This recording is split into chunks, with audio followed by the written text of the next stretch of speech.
"I slept with your husband before the divorce was final," she whispered, her voice laced with a strange mix of triumph and guilt, echoing down the hallway as the door slowly creaked shut behind her. My heart, a weary engine, skipped a beat as I grasped the staircase railing for support, feeling every one of my 65 years in that chilling moment. Her words hung in the air, a poisonous mist clouding my thoughts. She, my daughter-in-law, who I once welcomed into our family with open arms, was now the bearer of this devastating confession. How did we get here? Rewinding the clock a few months, life seemed like a well-orchestrated play where everyone knew their lines. Sunday dinners at my house in Tacoma, Washington were a ritual. The table, often filled with the comforting aroma of pot roast and freshly baked apple pie, was a testament to the warmth and stability I had tried so hard to sustain within our family. My son, Michael, would sit at the head, his laughter echoing mine as we shared stories, while Julia, his wife, was a quiet but appreciated presence. The cracks, however, must have been forming far beneath the surface. Then, everything started to change. I sensed that Julia had become more distant, her eyes no longer meeting mine as they once did.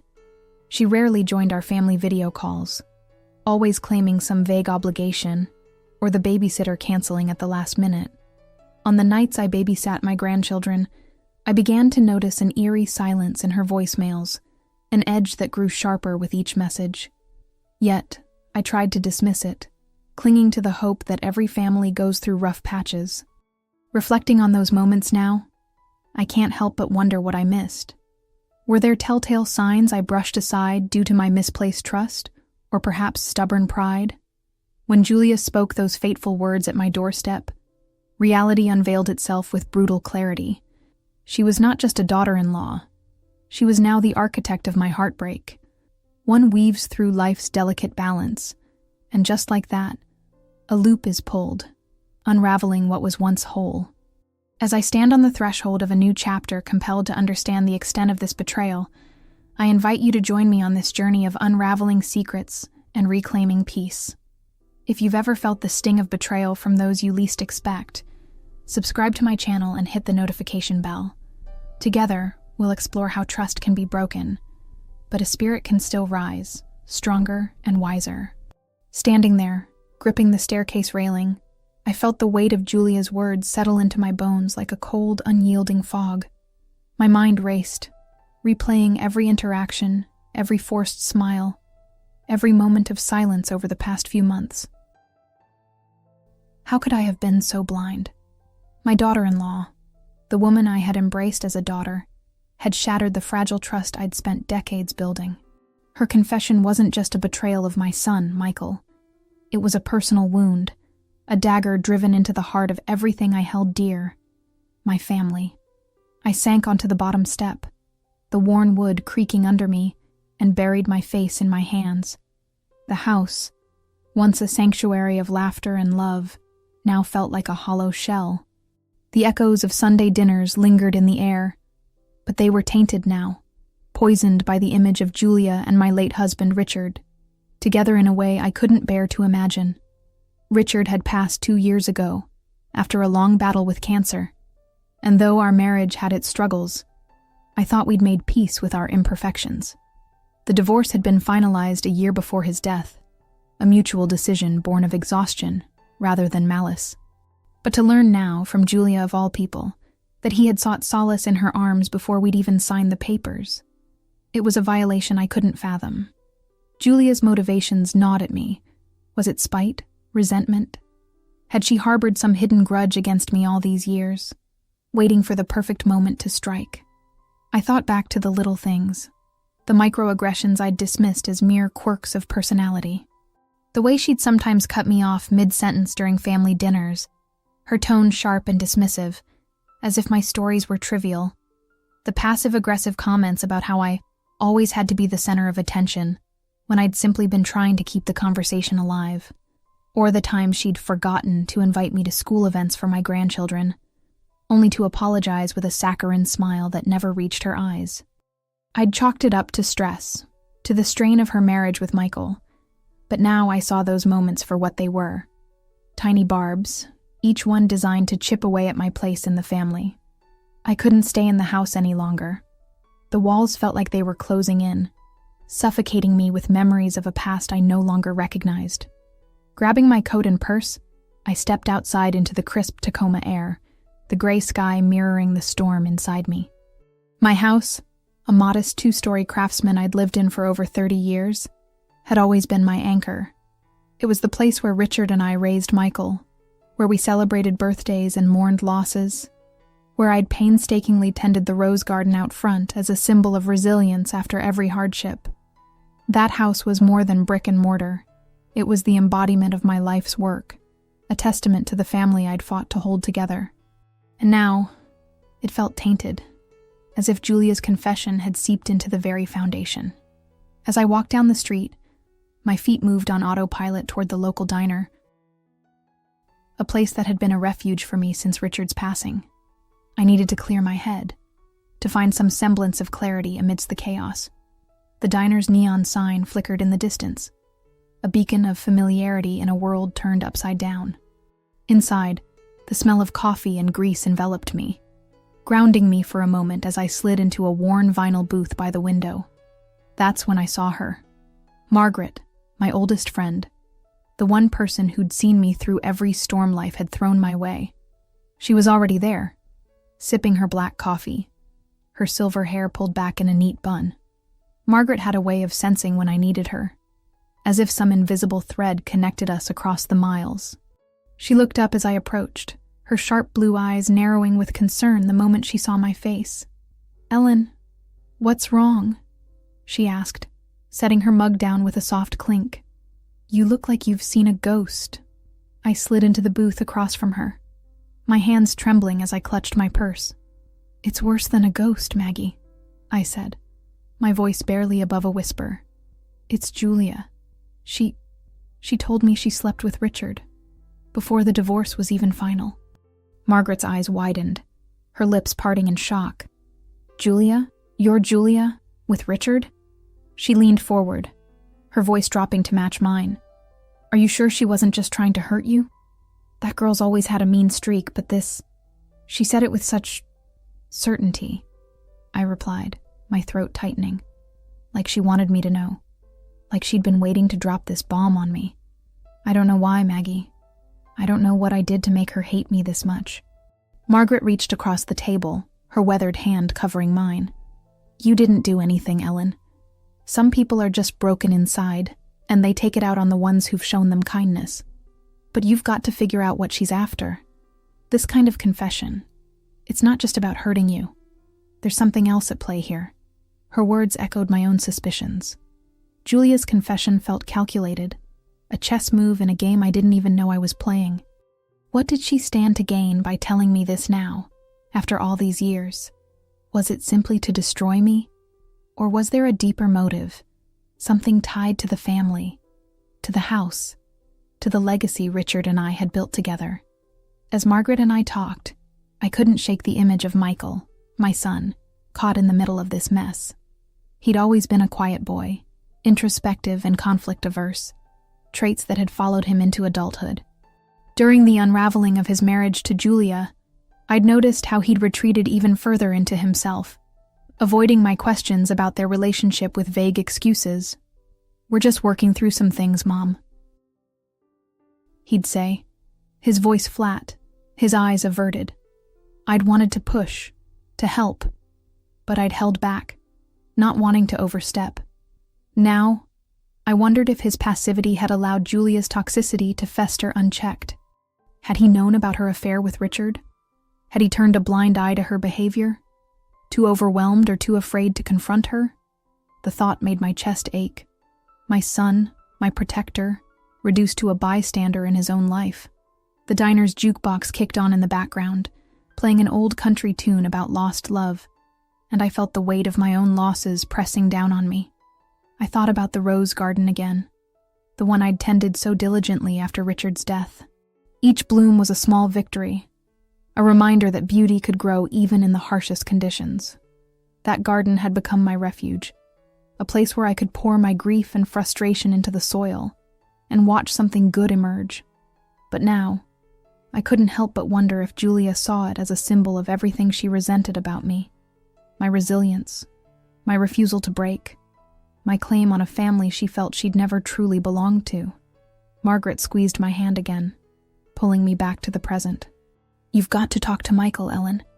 Find out what he knows, what he's been hiding, and you've got to be ready for whatever Julia throws at you next. She's not done with you. I can feel it. I nodded, though the thought of confronting Michael filled me with dread. He'd always been so protective of his privacy, so reluctant to burden me with his problems. But Margaret was right. I couldn't let this fester in silence. I had to know the full extent of the betrayal, even if it meant tearing open old wounds. Over the next few days, I tried to piece my life back together, but Julia's presence loomed over everything like a dark cloud. She didn't call or visit, but I felt her influence in the small, insidious ways she continued to disrupt my world. One afternoon, I found a note slipped under my door, written in her neat, precise handwriting. I thought you deserved to know the truth, it read, with no signature, no apology, just that same cold, calculated tone she'd used when she'd whispered her confession.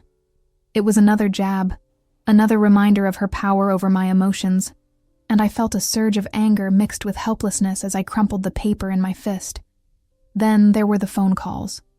Late at night, my landline would ring, and when I answered, there'd be nothing but silence on the other end. I knew it was her. I could almost feel her smirk through the receiver, reveling in the way she could unsettle me without even speaking. These weren't just pranks. They were deliberate, designed to keep me on edge, to remind me that she held the upper hand. Each incident chipped away at my resolve, making me question my own strength, my own worth. I finally mustered the courage to call Michael a week after Julia's confession. My hands shook as I dialed his number, my heart pounding with a mix of fear and desperation. He answered on the third ring, his voice tired and distant. "Hey, Mom, what's up?" "Michael, we need to talk," I said, trying to keep my tone steady. "It's about Julia. She came to the house last week and she told me something about her and Dad before the divorce." There was a long pause on the other end, so heavy I thought he'd hung up. When he finally spoke, his voice was barely audible. I didn't know how to tell you, Mom. I found out a few months ago, when we were finalizing the custody agreement. She threw it in my face like it was some kind of weapon. I'm so sorry." The pain in his voice was raw, unfiltered, and it broke my heart all over again. But beneath the sadness, there was something else. Resignation. He hadn't fought her on it, hadn't confronted her beyond whatever argument they'd had during their divorce proceedings. He'd kept it from me, not to protect me, but because he couldn't face the shame of it himself. I wanted to scream at him, to demand why he hadn't told me sooner, why he hadn't stood up to her, but I held back. I could hear the weight of his own guilt, and I knew that pushing him now would only drive him further away. "Michael, I need to know everything," I said instead, my voice firm despite the tears threatening to spill over. "What else has she said? What else is she hiding?" He hesitated again, and in that silence, I felt a chill run down my spine. There's something about the house, Mom. She's been talking to a lawyer. I don't know the details, but she mentioned something about a claim, about Dad leaving her something in his will. I thought it was just talk, just her trying to get under my skin, but now, I'm not so sure. The house, my house. The one place that had always been mine. The one thing I'd fought to keep after Richard's death. The idea that Julia might have some legal claim to it, some twisted entitlement based on her affair with him, was unthinkable. I felt a wave of nausea, my grip tightening on the phone. "We'll figure this out, Michael," I said, though my voice trembled. "We have to." After I hung up, I sat at the kitchen table, staring out the window at the rose garden. The blooms were starting to wilt, a reflection of the decay spreading through my life. I couldn't shake the feeling that Julia's confession was just the beginning, that her true goal was to take everything from me, my family, my home, my peace of mind. And the worst part was, I didn't know why. What had I done to earn such venom? Was it jealousy? A resentment born from feeling like an outsider in our family? Or was there something deeper?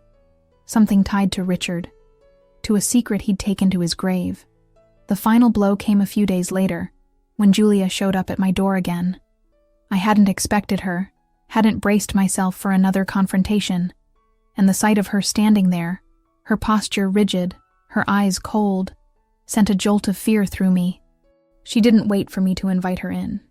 She simply stepped forward, forcing me to back away as she entered my home uninvited. "I thought I'd give you a chance to understand," she said, her voice dripping with false sincerity. "You've always acted like you're so above everyone else, Ellen. So perfect, so untouchable. But you're not. Richard saw that. He came to me because he couldn't stand being with you anymore. And now, I'm going to make sure you lose everything, just like you made me lose my place in this family." Her words cut deeper than I thought possible, each one a deliberate strike at my pride, my identity. I stood there, frozen, as she turned on her heel and walked out, leaving me with the bitter taste of her hatred. It wasn't just about the affair. It was about power, about destroying me piece by piece until there was nothing left. And as I watched her disappear down the street, I knew this was only the beginning. The battle for my family, my home, my very soul, had just begun. I stood in the doorway, my breath shallow, my hands clenched into fists as Julia's parting words echoed in my mind. The audacity of her intrusion, the venom in her tone. It was as if she had physically struck me, leaving a bruise that throbbed with every heartbeat. I shut the door with more force than necessary, the slam reverberating through the quiet house, and leaned against it, trying to steady myself. My home, my sanctuary, felt like a battlefield now, each room a potential landmine waiting to detonate with another of Julia's cruel revelations. I couldn't let her win. I wouldn't. But as I stood there, the weight of her threat, "I'm going to make sure you lose everything," pressed down on me like a suffocating fog. What did she mean by everything? Was it just the house, as Michael had hinted? Or was there more to her plan? Something even darker lurking beneath her calculated malice. The rest of the day passed in a blur of restless pacing and unanswered questions. I couldn't sit still, couldn't focus on anything but the storm brewing inside me. The rose garden outside, once my refuge, now seemed to mock me with its fading blooms, a mirror to the decay I felt spreading through my life. I tried to distract myself with mundane tasks, washing dishes, folding laundry, but my hands trembled, and my thoughts kept circling back to Julia. What gave her the right to barge into my life and tear it apart? What had I ever done to deserve such hatred? I replayed every interaction I'd had with her over the years, searching for a clue, a moment where I might have unwittingly sparked this vendetta, but there was nothing. I'd welcomed her into our family with open arms when she married Michael, supported her through the early years of motherhood, even defended her when Richard had expressed doubts about her coldness. If anything, I'd been too kind, too forgiving, and now I was paying the price for it. That night, sleep eluded me. I lay in bed, staring at the ceiling, the silence of the house broken only by the occasional creak of the old floorboards. My mind churned with images of Julia and Richard, their betrayal playing out in vivid, torturous detail. I imagined them laughing behind my back, plotting ways to undermine me even as I grieved the slow unraveling of my marriage. The pain was raw, a wound that refused to heal, and with it came a growing sense of anger, not just at Julia, but at myself. How had I been so blind? How had I let her manipulate me? Let her worm her way into the cracks of our family until she'd shattered it completely. I tossed and turned, the sheets tangling around my legs, until the first light of dawn crept through the curtains. I knew I couldn't keep hiding from this. I had to act, to confront the reality of what Julia was trying to do, even if it meant facing truths I wasn't ready to hear. The next morning, I called Michael again. My hands shook as I dialed his number, a mix of dread and determination coursing through me. I needed answers, needed to understand the full scope of Julia's intentions, and he was the only one who might have them. He answered on the second ring this time, his voice heavy with exhaustion, as if he hadn't slept either. "Mom, hey, is everything okay?" "No, Michael, it's not," I said, my tone sharper than I intended. "Julia came by yesterday. She walked into my house like she owned it and told me she's going to take everything from me. I need to know what you know about this, about the house, about whatever claim she thinks she has. I can't keep being blindsided like this." There was a long pause, the kind that told me he was wrestling with how much to reveal. When he finally spoke, his words came slowly, each one weighted with guilt. "I don't know all the details, Mom, I swear. But during the divorce, she kept bringing up Dad's will, saying there was something in it for her, something he'd promised her before he died. I thought she was just trying to mess with me, to get a bigger settlement or something. But she's been in touch with a lawyer recently. I overheard her on the phone a few weeks ago, talking about property rights and legal precedent. I didn't think much of it at the time, but now I'm worried she's serious." My stomach dropped, a cold sweat breaking out on the back of my neck. Property rights, legal precedent. Those weren't just empty threats. They were the language of someone who'd done their homework, someone who was prepared to fight dirty. "Michael, why didn't you tell me this sooner?" I asked, my voice trembling with a mix of anger and fear. "This is my home we're talking about. My life. You should have warned me." "I know, Mom. I'm sorry," he said, his voice cracking. "I didn't want to burden you with it. I thought I could handle it. Thought I could talk her down or get her to back off. But I've been a mess. I didn't know how to deal with any of this. Her affair with Dad, the divorce, the way she's turned everything into a weapon. I've failed you and I'm so sorry." His confession broke my heart, but it also fueled my frustration. I wanted to reach through the phone and shake him, to demand why he hadn't fought harder, why he hadn't stood up to Julia when it mattered most. But I could hear the shame in his voice, the weight of his own failures, and I knew that berating him now wouldn't solve anything. "Michael, I need you to step up now," I said instead, forcing my voice to stay steady. "If she's coming after the house, I need to know everything. Every conversation, every hint, every detail. Can you do that for me? Can you help me fight this?" Another pause, this one even heavier. "I'll try, Mom," he said finally, but there was a hesitancy in his tone that made my chest tighten. "I'll look through the divorce papers, see if there's anything I missed. But I don't know if I can face her directly. Not yet. I'm still trying to figure out how to protect the kids from all this." I closed my eyes, a wave of disappointment washing over me. I understood his need to shield my grandchildren, to keep them out of this toxic mess, but I couldn't help feeling abandoned. Michael had always been my rock, the one person I could count on after Richard's death. And now, when I needed him most, he was faltering. I wanted to push him, to insist that he stand by my side, but I knew it would only drive a wedge between us. "Okay, Michael," I said quietly. "Just do what you can. I'll figure out the rest." After we hung up, I sat at the kitchen table, staring at the worn surface, my mind racing. Michael's reluctance left me feeling more alone than ever, a solitary figure standing against a storm I didn't fully understand. I knew I couldn't rely on him to fight this battle for me, not when he was still grappling with his own wounds. It was up to me to protect what was mine, to uncover Julia's true intentions, and stop her before she could destroy everything I'd built. But where to start? I didn't have a lawyer, didn't have the resources to match whatever legal firepower she might be bringing. All I had was my resolve, my refusal to let her win, and a deep, burning need to understand why she hated me so much. Over the next few days, I threw myself into research. I scoured old documents, digging through boxes in the attic for anything related to Richard's will, hoping to find some clue about what Julia might be claiming.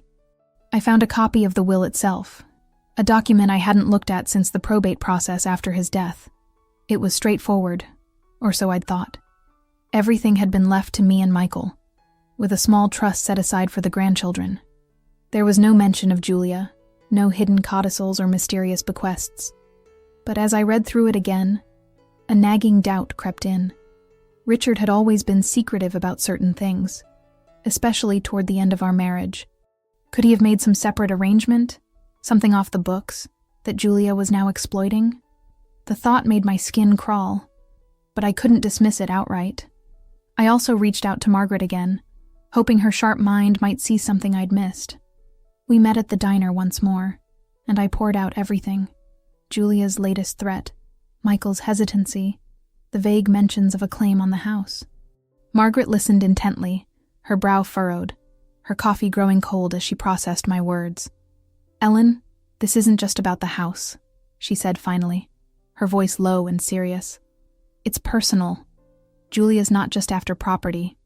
She's after your peace of mind, your place in the family. She wants to erase you, to rewrite the narrative so she comes out on top. You've got to be ready for anything. Legal battles, emotional manipulation, the works." Her words echoed my own fears, solidifying the sense of dread that had been building inside me. "But why, Maggie?" I asked, my voice breaking. "Why does she hate me so much? I've never done anything to her. I've tried to be a good mother-in-law, a good grandmother. What did I do to deserve this?" Margaret reached across the table, her hand warm and steady on mine. "Sometimes, Ellen, it's not about what you did. It's about what she feels she's entitled to. Maybe she's always felt like an outsider in your family, like she had to fight for her place. Or maybe Richard fed her some story, some promise, that made her think she deserved more than she got. Either way, you've got to stop looking for a reason and start focusing on how to protect yourself. Get a lawyer. Dig deeper into Richard's affairs. And don't let her intimidate you, no matter what she throws at you next." Her advice was sound, but it did little to ease the ache in my chest. I felt like I was fighting a ghost, a specter of betrayal that stretched back years, rooted in secrets I might never fully uncover. Still, I nodded, thanking her for her support, and resolved to follow through. I would find a lawyer, even if it meant dipping into my meager savings. I would protect my home, my legacy, no matter the cost. But Julia wasn't done with me yet.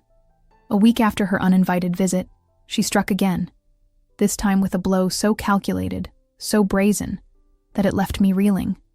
It was late afternoon, the golden light of the Pacific Northwest filtering through the kitchen window, when the doorbell rang. I approached cautiously, my heart pounding, half expecting to see her standing there with that cold, triumphant smirk. Instead, I found a courier, a young man with a clipboard and an envelope bearing the name of a local law firm. "Ellen Harper?" he asked, his tone neutral. I nodded, a sinking feeling in my gut, and signed for the delivery with trembling hands. The envelope felt heavy, as if it carried the weight of my entire future. I tore it open, my eyes scanning the contents.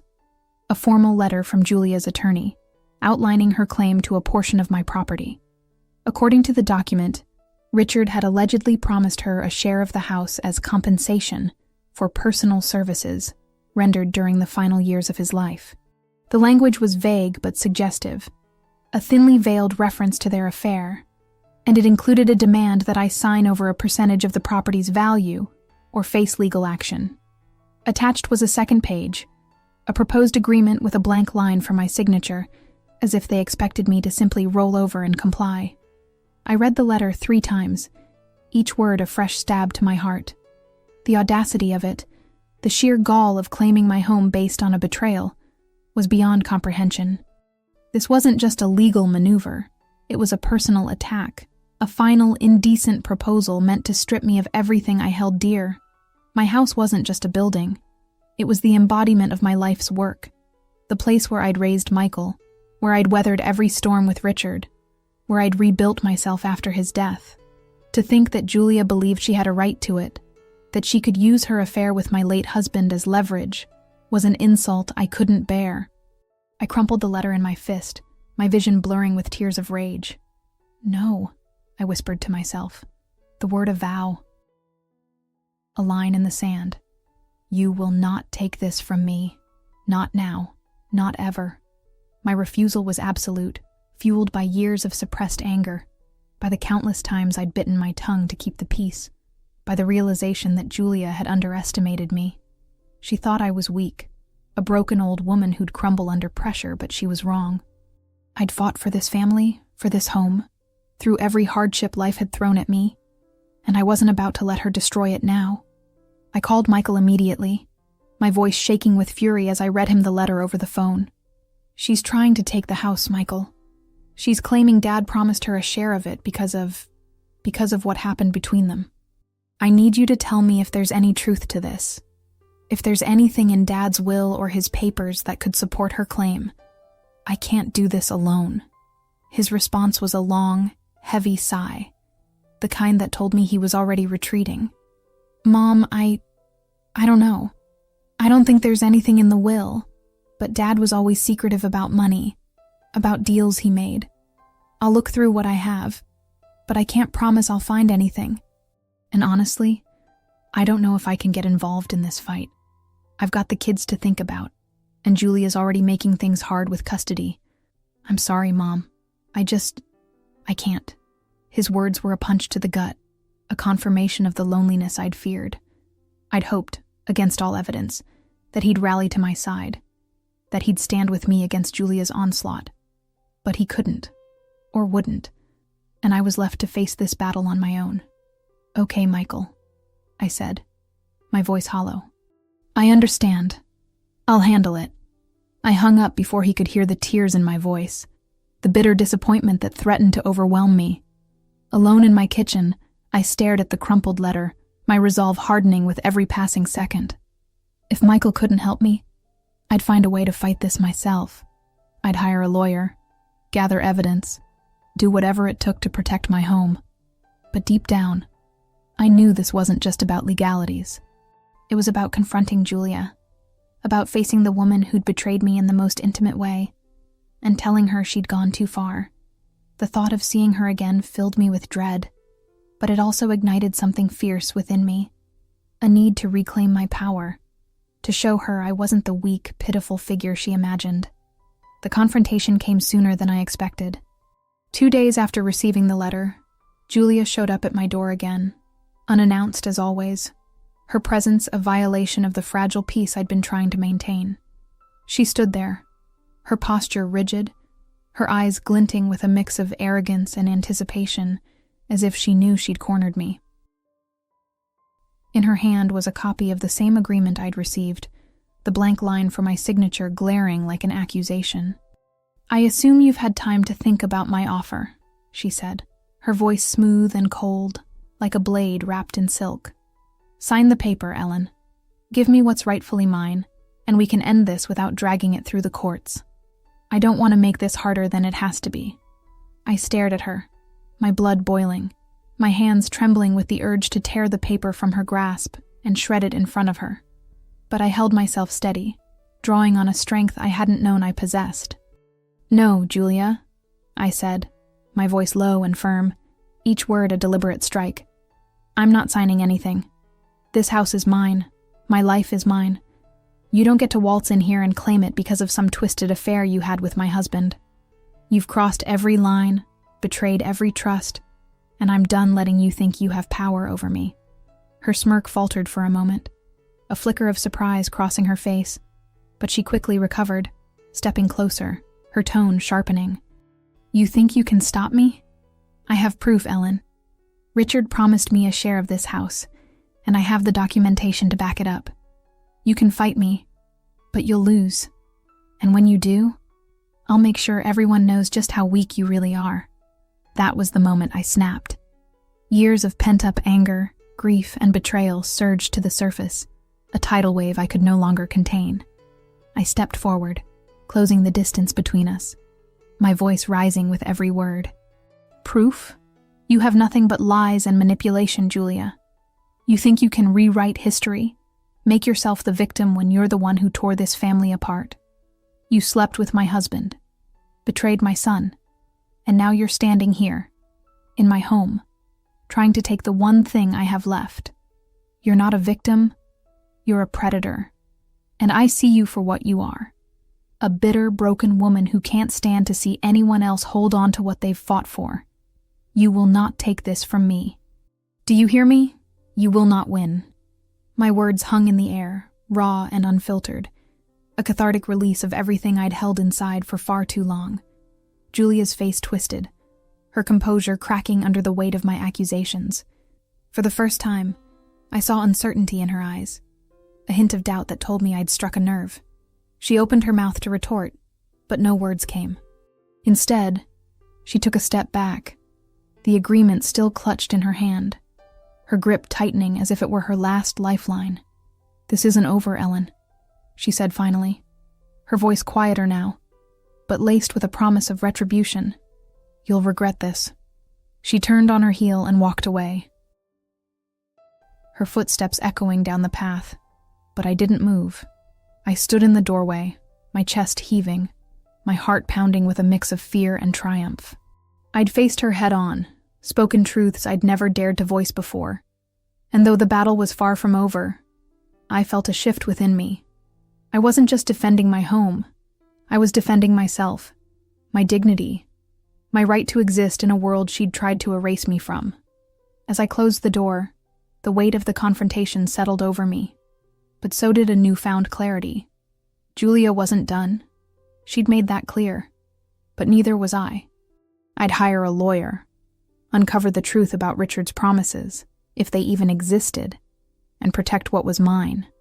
More than that, I'd rebuild the strength I'd lost, piece by piece, until I was no longer the woman she thought she could break. The rose garden outside, wilted as it was, still held the promise of renewal, and so did I. This was my turning point, the moment I stopped running from the pain and started fighting back. Julia had lit the spark of rebellion within me, and I would not let it be extinguished. I stood in the doorway long after Julia's figure disappeared down the street, the echo of my own words still ringing in my ears. My heart raced, a wild mix of adrenaline and fear coursing through me, but beneath it, there was something new, a spark of resolve, a quiet strength I hadn't felt in years. I had faced her, looked into the eyes of the woman who had betrayed me in the most intimate way, and I hadn't backed down. For the first time since her confession shattered my world, I felt like I was no longer just a victim of her cruelty. I was a fighter, reclaiming my ground, and though the war was far from over, this small victory was a start. I closed the door with a soft click, the sound grounding me, and turned back to the empty house. The silence was heavy, but it no longer felt suffocating. It felt like a challenge, a call to action. I knew I couldn't fight this battle alone, not with the legal threat Julia had thrown at me. Her claim to a share of my home, based on some alleged promise from Richard, was a weapon I couldn't ignore. I needed help, professional help. The next morning, I woke with a clarity I hadn't felt in weeks. I brewed a pot of coffee, the familiar ritual steadying my nerves, and sat at the kitchen table with a notepad and pen. My savings were modest, built from years of careful budgeting after Richard's death, but I was willing to spend every penny if it meant protecting my home. I started by looking up local attorneys, focusing on those with experience in property disputes and estate law. The names and numbers blurred together on my laptop screen, each one a potential lifeline, but also a reminder of how out of my depth I felt. I wasn't a legal expert. I was just a woman trying to hold on to what was hers. After an hour of research, I settled on a small firm in downtown Tacoma, one with a reputation for handling family disputes with compassion and tenacity. Their website featured testimonials from clients who'd faced similar battles over inheritance and property, and I clung to the hope that they could help me navigate this mess. I dialed their number, my fingers trembling as I waited for someone to pick up. A receptionist answered, her voice warm and professional, and I stumbled through an explanation of my situation. Julia's claim, the letter from her attorney, the affair with Richard that underpinned it all. She listened patiently, then scheduled me for a consultation with a lawyer named Susan Bennett the following day. "Don't worry, Mrs. Harper," she said before hanging up. "We've seen cases like this before. We'll do everything we can to help you." That night I barely slept, my mind racing with possibilities. What if Julia had fabricated evidence? What if Richard had indeed made some secret promise? Something I'd never known about. The uncertainty gnawed at me, but I held on to the thought of meeting with Susan. She represented a chance to fight back on equal footing, to turn Julia's legal threats into a battle I could win. I also called Margaret to update her, needing her steady presence to anchor me. "You're doing the right thing, Ellen," she said over the phone, her voice firm. "Get every document you have. Richard's will, property deeds, anything that might help. And don't let that woman intimidate you. You've got more strength than she'll ever understand." Her words bolstered me, a reminder that I wasn't entirely alone, even if Michael couldn't stand by my side. The meeting with Susan Bennett was both daunting and empowering. Her office was a small, no-nonsense space, with walls lined with legal books and a desk cluttered with case files. She was a middle-aged woman with sharp eyes and a direct manner, shaking my hand firmly as I sat down. I poured out my story, handing over the crumpled letter from Julia's attorney, a copy of Richard's will, and every other document I could find related to the house. Susan listened intently, taking notes, her expression unreadable until I finished. Then she leaned back in her chair, tapping her pen against her desk. "Mrs. Harper, I'm going to be honest with you," she said. "This claim of Julia's is flimsy at best. There's no mention of her in the will, and personal services as a basis for property rights is a stretch without concrete evidence. But we need to be thorough. I'll start by requesting any alleged documentation she claims to have. If it exists, we'll challenge its validity. If it doesn't, her case falls apart. In the meantime, I'll file a motion to protect your property from any immediate action." We're also going to dig into Richard's financial history. Bank records, correspondence, anything that might show whether he made such a promise. It's a long shot, but we'll cover every base. Her confidence was a balm to my frayed nerves, though the process she described sounded grueling. "How long will this take?" I asked, my voice small. "And how much will it cost?" Susan gave me a sympathetic look. "It could take months, depending on how far Julia pushes this. As for cost, I'll work with you on a payment plan if needed. My priority is ensuring you don't lose your home over a baseless claim. We'll fight this, Ellen. I promise."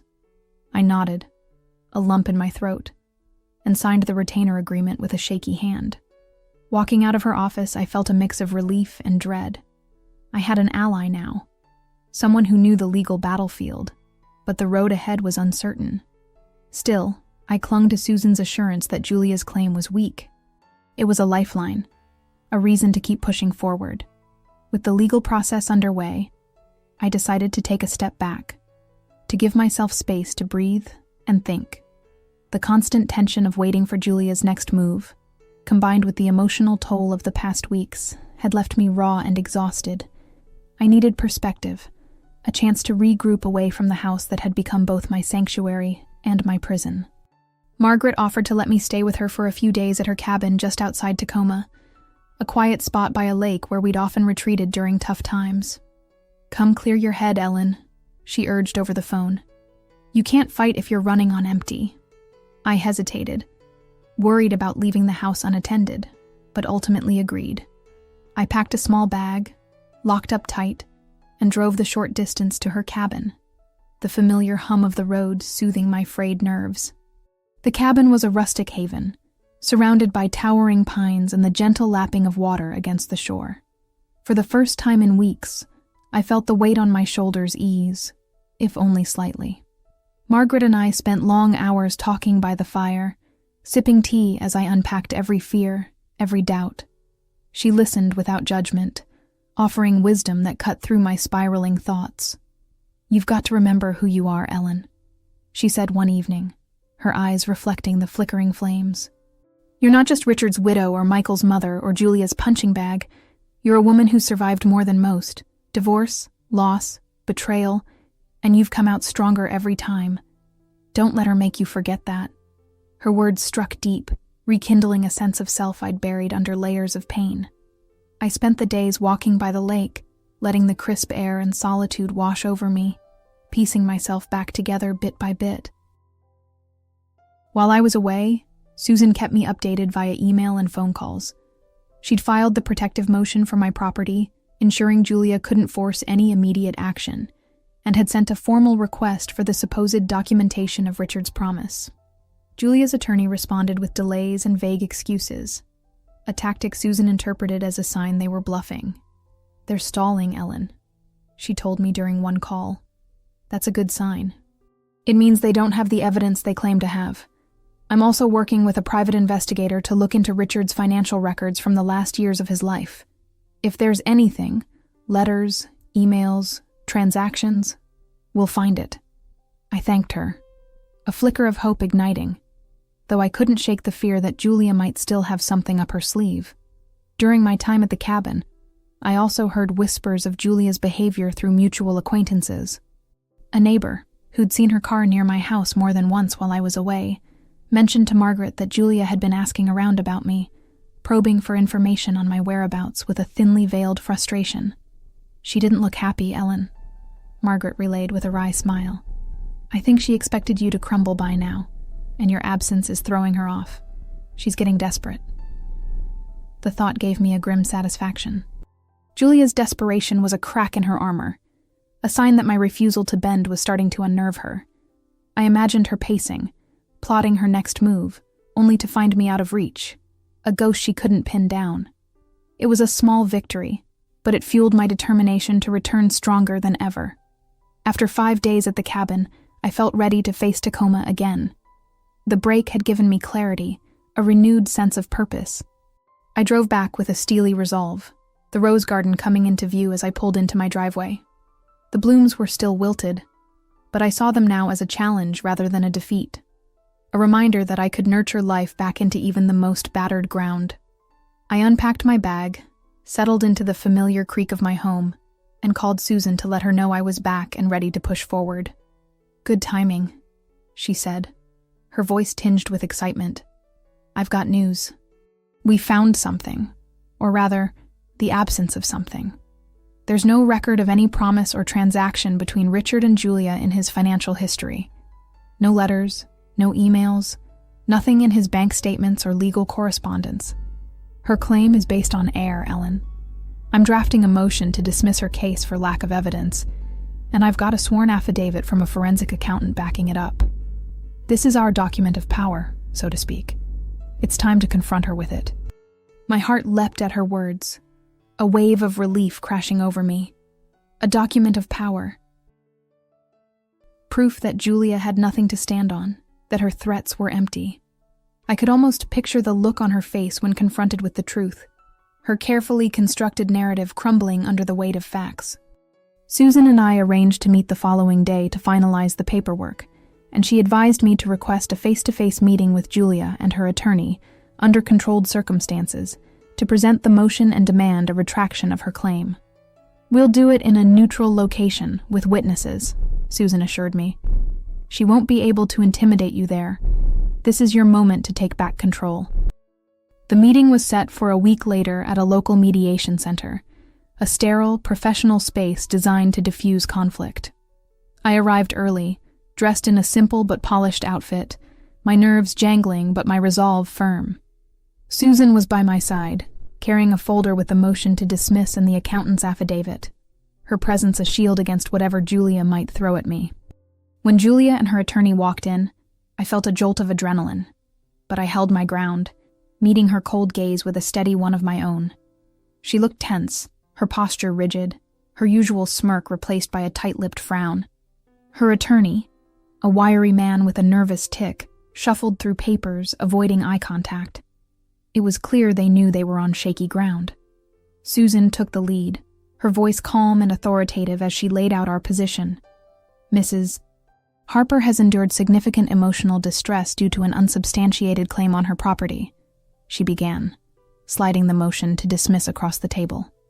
"We've conducted a thorough investigation into the late Richard Harper's financial and legal records. There is no evidence, none, of any promise or agreement granting Julia Harper any rights to the property in question. Furthermore, the forensic accountant's affidavit confirms no transactions or correspondence support this claim. We are moving to dismiss this case and demand an immediate retraction of all claims, along with a formal apology for the distress caused. Failure to comply will result in further legal action for harassment and defamation. The room was silent for a long moment, the weight of Susan's words hanging in the air. Julia's attorney stammered, flipping through his own papers as if searching for a lifeline. But Julia herself remained still, her eyes locked on mine. I saw the flicker of defeat in them, the realization that her bluff had been called.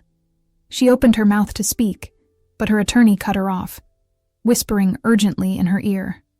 After a tense exchange, he cleared his throat.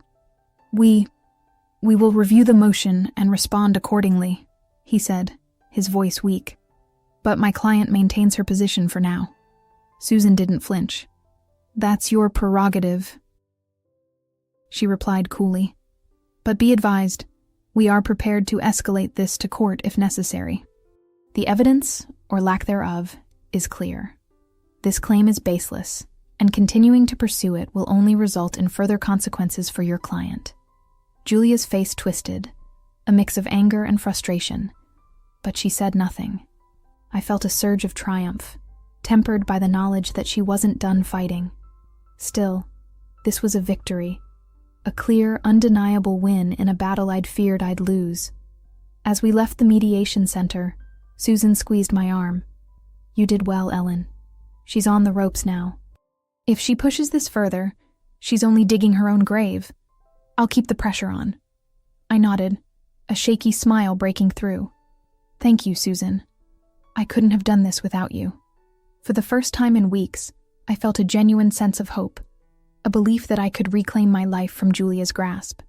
The final resolution came sooner than expected. 2 days after the meeting, Susan called with an update. Julia's attorney had withdrawn the claim, citing insufficient evidence to proceed. There was no apology, no formal retraction, but the withdrawal was enough, a legal acknowledgement that she had no ground to stand on.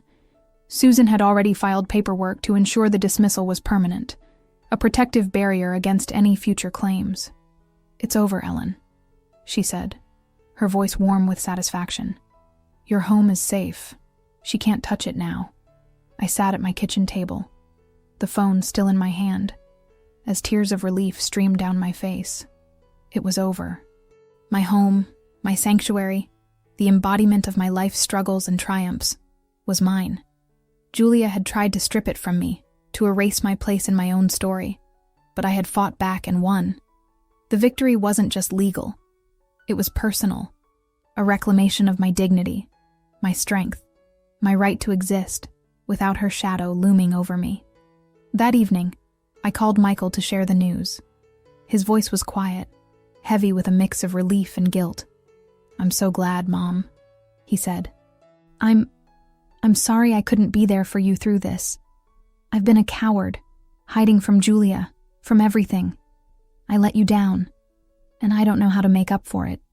His words were raw, a confession I hadn't expected, and though a part of me still ached from his absence during the fight, I felt a softening in my heart. "Michael, I needed you, and it hurt that you couldn't step up," I admitted, my voice gentle but honest. "But I understand the weight you've been carrying. Let's move forward from here. I want you and the kids in my life, and we can't let Julia's poison keep us apart." There was a long pause, then a shaky breath on the other end. "I'll try, Mom. I'll do better. I promise." It wasn't a full reconciliation, but it was a start, a bridge we could rebuild together. With the legal battle behind me, I felt a profound need to mark this victory, to reconnect with the peace I'd lost. The next morning, I walked out to the rose garden, the early light casting a golden glow over the wilted blooms. I knelt in the dirt, my hands trembling not with fear but with purpose, and began to tend to the plants. I pruned away the dead petals, watered the parched soil, and whispered words of encouragement to each struggling stem. This garden had always been my refuge, a symbol of resilience through every hardship, and now it was my act of catharsis, a tangible reminder that I could nurture beauty back into my life, no matter how battered it had become. As I worked, the tension in my shoulders eased, replaced by a quiet contentment. I was still here, still standing, and no one could take that from me. Sitting back on my heels, dirt smudged on my hands. I looked at the garden with fresh eyes. It wasn't perfect, not yet, but it was alive, just as I was. Julia's betrayal, her threats, her cruelty, they had wounded me deeply, but they hadn't broken me. I had fought for my home, for my family, for myself, and I had emerged stronger. The road ahead would hold its challenges, mending things with Michael, ensuring Julia stayed out of our lives. But for now, I allowed myself this moment of peace, this reconnection with who I was at my core. A survivor, a fighter, a woman who refused to be erased. And so, here I am, sharing this story of betrayal and triumph with you. It's been a long, painful journey, but justice, even if delayed, has prevailed. If my story has touched you, moved you, or made you reflect on your own battles, I'd love for you to leave a like, and I want to hear from you in the comments. How do you cope with betrayal from someone so close? Someone you trusted like family? Is forgiveness possible, or are some lines too deep to cross? Share your thoughts, your stories. I'm here to listen. And if you haven't already, please subscribe for more stories of resilience and redemption. Until next time, take care of yourselves.